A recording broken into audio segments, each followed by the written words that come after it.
masuk pada materi yang ke-10.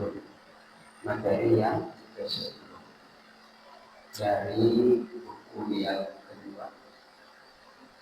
Yang ke-10 itu judulnya Nabi-Nabi yang menerima sholat serta malaikat dan sahabatnya, sahabat Rasulullah.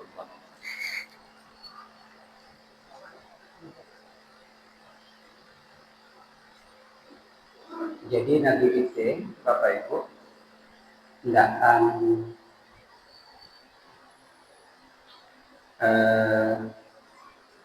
dia sebagai menggabungkan seluruh sholat dan gerakan digabungkannya. Jadi di zaman Nabi Muhammad itulah baru sholat dia sempurna.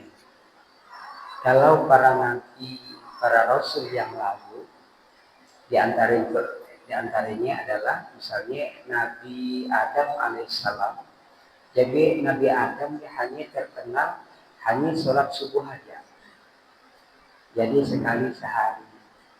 Nabi Muhammad sebelum dia sholat 5 waktu, dia 2 kali ya sholat Nabi Muhammad. Di waktu pagi dan di waktu malam. Waktu pagi itu menjadi sholat duha, waktu malam menjadi sholat witir atau sholat tahajud. Setelah dia Isra dan Mi'raj, maka dia diwajibkan 5 waktu. Sekali dia melihat gerakan 5 waktu, dia adalah gerakan ibadahnya para malaikat di langit. Katanya ada malaikat yang sujud terus menerus. Dari diciptakan sampai ke kiamat, nanti dia sujud terus menerus. Nah, kemudian ada yang berdiri terus. Ada yang memuji Allah dengan berbagai macam pujian. Nah, jadi Nabi Muhammad SAW adalah sebagai pengumpul. Wajar dan pantas Nabi Muhammad sebagai pengumpul. Ada ruku, ada sujud, ada berdiri, ada duduk dan sebagainya. Itu adalah sebenarnya sholatnya para nabi. Cuma kita tidak tahu sholatnya nabi-nabi yang mana yang ruku, nabi-nabi yang mana yang sujud dan sebagainya. Nah, di situ tercatat di dalam sejarah Nabi yang menerima sholat 5 waktu. Yang pertama maksud saya sebagai yang pertama. Yang pertama, nah disebut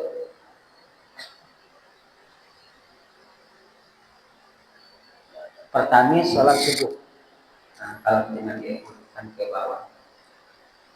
Jadi pertama itu Nabi Adam sholat subuh yang pertama. Kenapa dia sholat subuh? Asal mulanya gitu. Dia kan dipisahkan oleh Allah kepada istrinya dengan istrinya ya, dari surga turun ke langit dunia. Karena berbuat suatu kesalahan, yaitu memakan buah khuldi atas anjuran bujuk rayu daripada setan. Jadi serampak dia kena turunkan.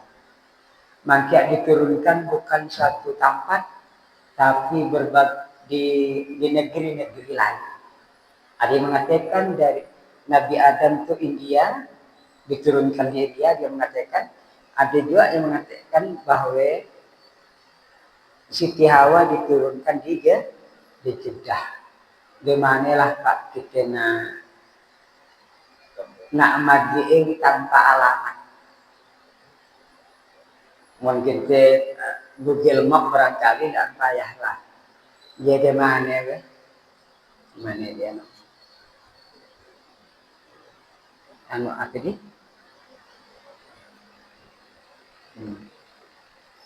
Memakai Google Map bisa lah. Nah. Kami di India, kemudian di Jeddah, atau ke dalam luar negeri. Barangkali deh Nabi Adam pakai ke situ, barangkali boleh jadi Siti Hawa pakai ke situ. Manilah nak datangnya. Nanti lama mungkin makin ya jauh. Lalu setelah ratusan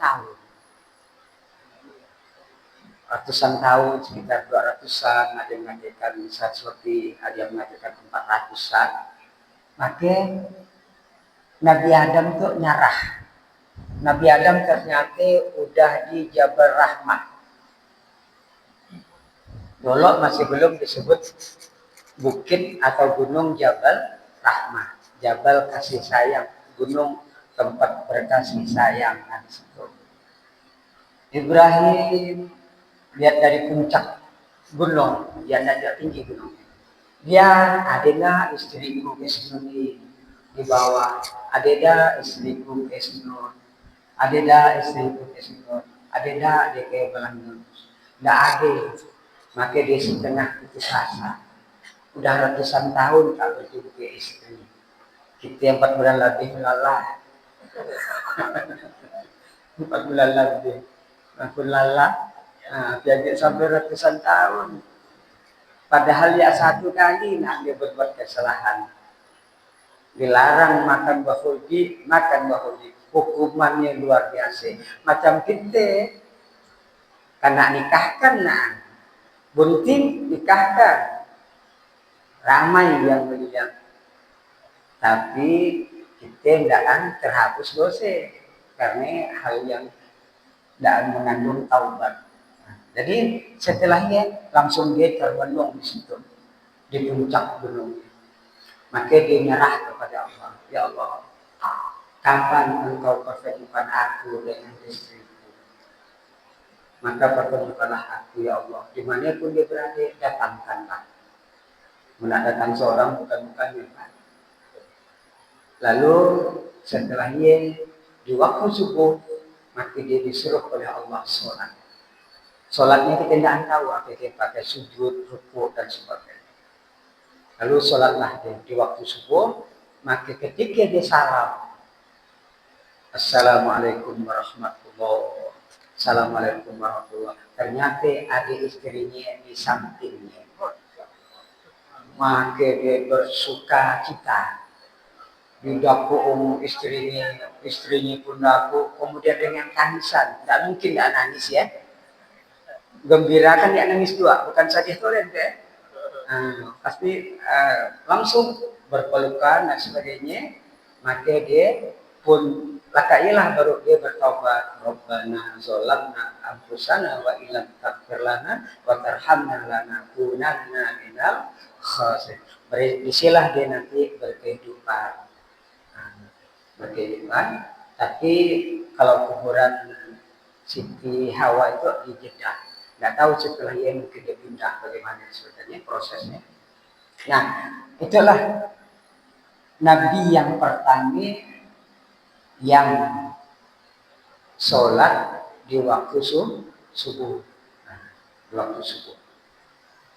Oke, yang kedua zuhur, sholat zuhur.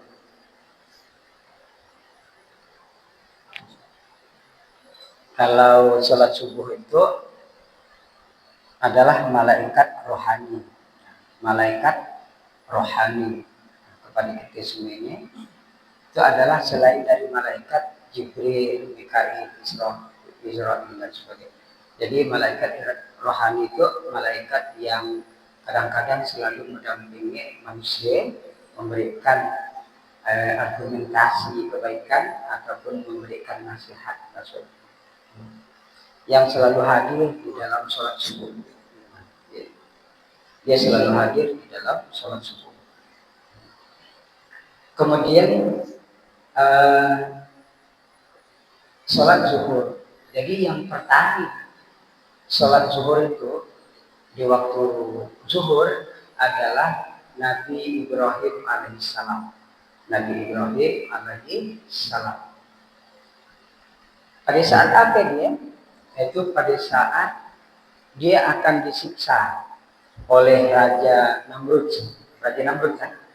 Raja Namrud memutuskan bahwa dia harus dibakar hidup-hidup. Digali dia Pak anaknya. Dibuatkan lubang, kemudian dipancangkan tiang, kemudian diikat di situ, kemudian diberi kayu bakar, dipenuhi kayu bakar. Jadi rakyat pada saat dia ngambil kayu bakar. Kenapa dia sampai dihukum seperti itu? Karena meruntuhkan dewa-dewa, patung-patung, Tuhan dari Raja Namrud dan masyarakatnya.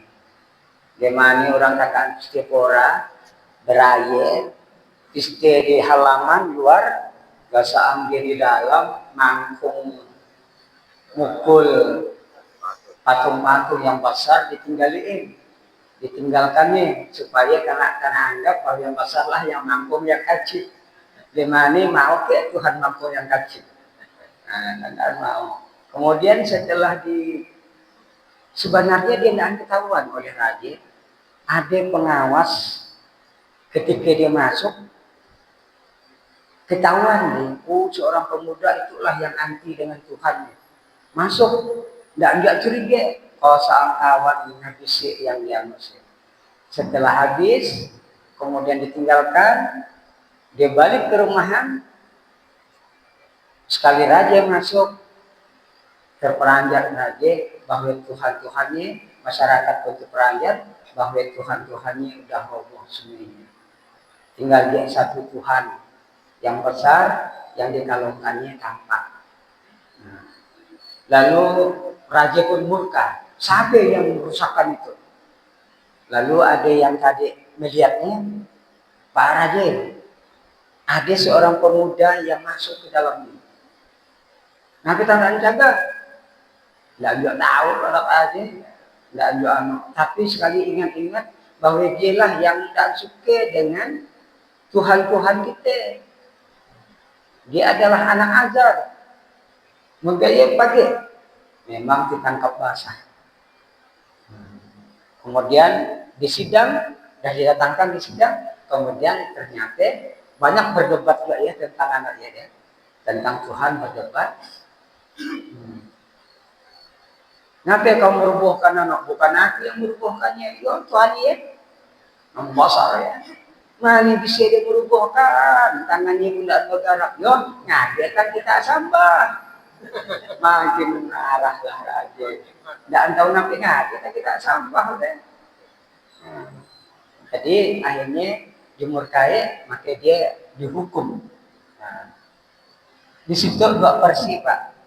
Ada yang mengatakan bahwa itu digali setinggi tubuh, kemudian dipancangkan tiang, kemudian diikat supaya tidak bergerak, dipenuhi kayu-kayu bakar. Ada dua yang dikumpulkan kayu bakar dan perlu pakai lubang, kemudian nanti sudah dihidupkan kayu bakar itu menyala, kemudian ditapelkan di apa? Pakaian hanya itu pakaian kan dia. Itu yang tagap dianukan ke tali, kemudian setelah itu dianukan terlempar. Masuk ke sini. Jadi ada dua versi. Tapi nampaknya yang lebih hangat di situ ya. Lebih praktis. Nah, ketika dia api sudah menyala, maka sebelumnya dia pun berdoa kepada Allah. Doanya satu, hasbunallahu wa ni'mal wakil.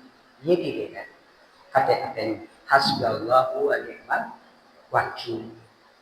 Menjadikan hasbunallah wa ni'mal wakil. Ya. Setelah api pun mulai berjalan masuk ke dia, dan Allah pun berfirman, "Qulna ya naru barda wassalaman ala Ibrahim." Hai api, dinginlah kau untuk Nabi Ibrahim alaihissalam. Jadi Nabi Ibrahim bukan kepanasan karena api, tapi malah kedinginan. Macam nak kita boleh coba itu Pak. Tapi sebelumnya kita baca doa hasbiyallah wa ni'mal wakil. Aku minta pertolongan, sebaik-baik pertolongan adalah Allah. Nah, lakanya baru kulna ya nahu. Insya Allah kalau yakin siapa. Jangankan nak meditasi api nanti kayak api di macam api unggun kayak weh, kita masuk di dalamnya pun insya Allah tidak ada api. Cuma anus lah nah. Tapi insya Allah yakin siapa. Karena orang semuanya memberikan itu. Nah, gaya juga mengobati nang panas yang apa yang karena api dia kacik ataupun sate bacakan dia berapa kali ditiupkan. Nah, saya insya Allah ada yang di dalam buku menceritakan ya tentang manfaat dia tadi. Sekali dah saya bacakan 3 kali katanya. Anak kan menangis panas pak, panas. Ya anak yang tadi kan karena air panas. Sekali dibacakannya sekali tiup dan sekali bakal dibacakan gitu. Akhirnya anaknya adem pak adem. Nah, kesatukan dia. Tuh. Jadi yang pertama. Nah, di situ setelah ini pada saat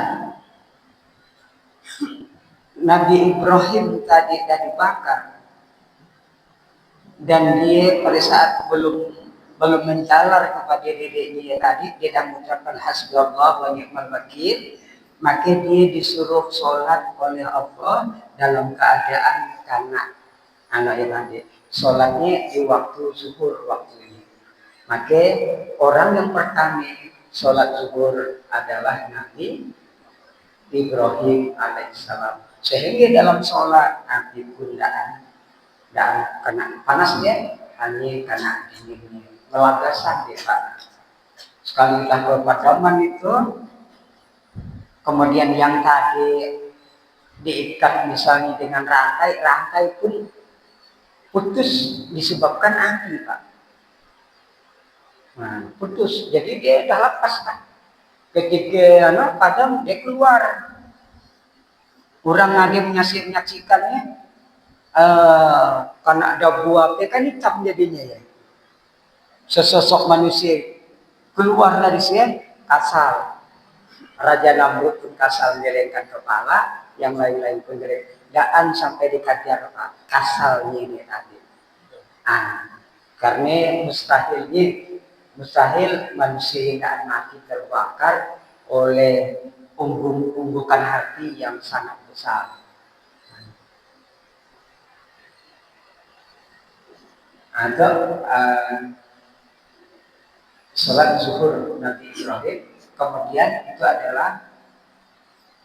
zuhur itu adalah miliknya malaikat Israel, Jibril, malaikat Jibril. Kemudian miliknya Abu Bakar, sahabat daripada Nabi Muhammad SAW. Nah, kemudian yang ketiga sholat asar. Sholat asar itu adalah Nabi Yunus alaihissalam. Nabi Yunus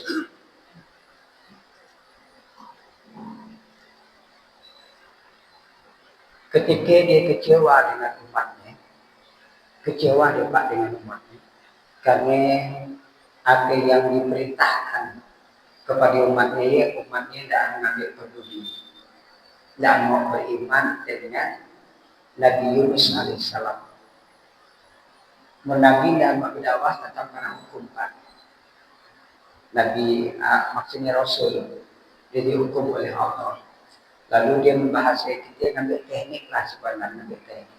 Kutinggalkan dulu lah umat itu. Kalau dia cari-carian baru aku datang lagi. Tapi ternyata sebagai seorang Rasul tidak boleh kecewa. Tidak boleh ninggalkan dia. Jadi kalau Nabi bukan meninggalkan, tapi dia hijrah. Memang dia diperintah oleh Allah untuk hijrah. Kalau untuk memang meninggalkan. Apa yang terjadi di tengah lautan? Maka tenggelamlah kapal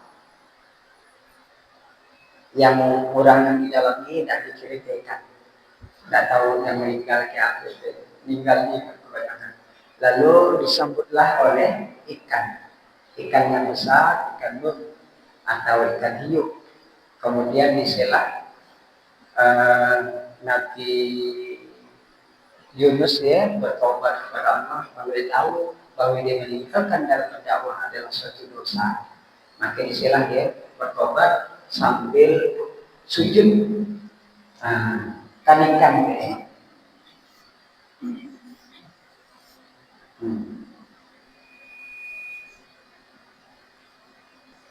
Itu Nabi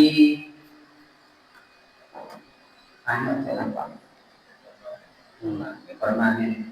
Jadi disitulah dia sujud. Dalam keadaan sujud membaca yang tadi tadi bacaan tasbih jadi tobatnya latihan ya. La ilaha illa anta subhanaka inni kuntu minadh dhalimin. Nah, isilah bacaannya. Nah, ketika dia isi dan dikatakan disuruh oleh Allah sholatlah kau sebagai tanda tobatmu. Maka dia mengucapkan berulang kali. Lalu dalam keadaan sujud maka dia melakukan ibadah sholat tepat di waktu asar. Nah, jadi Nabi yang pertama sholat asar adalah Nabi Yunus alaihi salam. Kemudian setelah itu diterima tobatnya, maka Allah menyuruh ikan itu untuk mengeluarkannya. Karena ikan adalah takluk tunduk kepada Allah. Nah, setelah dikeluarkan di tepi sungai, di tepi laut, di tengah-tengah laut ayam juga deh. Berenang dan bisa berenang. Nah, itu. Nah, jadi waktu asar. Jadi sholatnya di dalam ikan. Cukup lama di sepanjang dalam ikan. Kemudian yang maghrib, waktu maghrib itu adalah Nabi Isa. Nabi Isa ketika dikejar. Karena Nabi Isa itu tidak aman hidupnya. Selalu dikejar-kejar, akan dibunuh.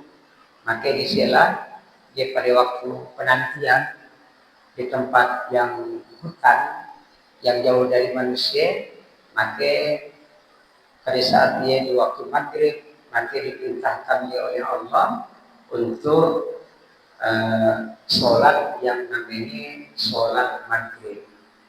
Tidak berapa lama kemudian dia pun diangkat oleh Allah ke langit, berada di langit yang kedua. Nabi Muhammad pernah bertemu dengan Nabi Isa ketika Isra dan Mi'raj. Nah, itu maghrib.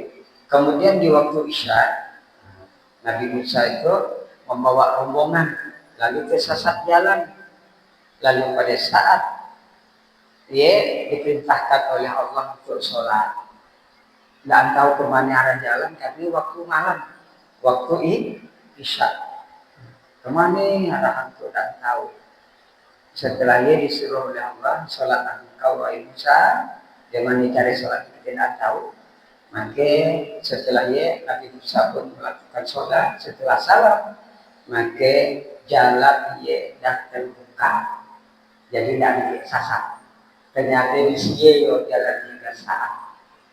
Makalah orang mensasar kadang-kadang menunjukkan lebih bagus azan deh, azan. Allahu Akbar, Allahu Akbar, azan. Kadang-kadang maka azan terbuka biasanya. Mudahan azan aja, baca ayat kursi ke baca apa atau mohon kepada Allah, ya Allah bukakanlah jalan yang tertutup padaku, bukakanlah sekarang ya Allah. Nah, jadi itu sholat subuh, zuhur, asar, maghrib dan isya itu adalah nabi-nabi yang pertama. Nah, Nabi kita Muhammad adalah sebagai pengumpul yang diwajibkan oleh Allah dalam sholat 5 waktu. Sebelum Isra Mi'raj, dia belum diwajibkan 5 waktu. Hanya 2 waktu. Malam, pagi dengan awal malam. Dan 2 rakaat nanti dia mau. Pokoknya sampai kapan? Nah, 2 rakaat. Tapi setelahnya wajib sholat subuh 2 rakaat, zuhur 4 rakaat, asar 4 rakaat, maghrib 4 rakaat, isya 4 rakaat dan sebagainya. Nah, gitu. Oke, mungkin sampai situ aja yang dapat kita sampaikan. Bagi kita itu sudah dekat dengan pelajaran sholat gitu. Nah, dekat dengan pelajaran sholat. Jadi itu aja yang harus kita sampaikan. Wallahul muwaffiq ila aqwamit thoriq. Assalamualaikum warahmatullahi wabarakatuh.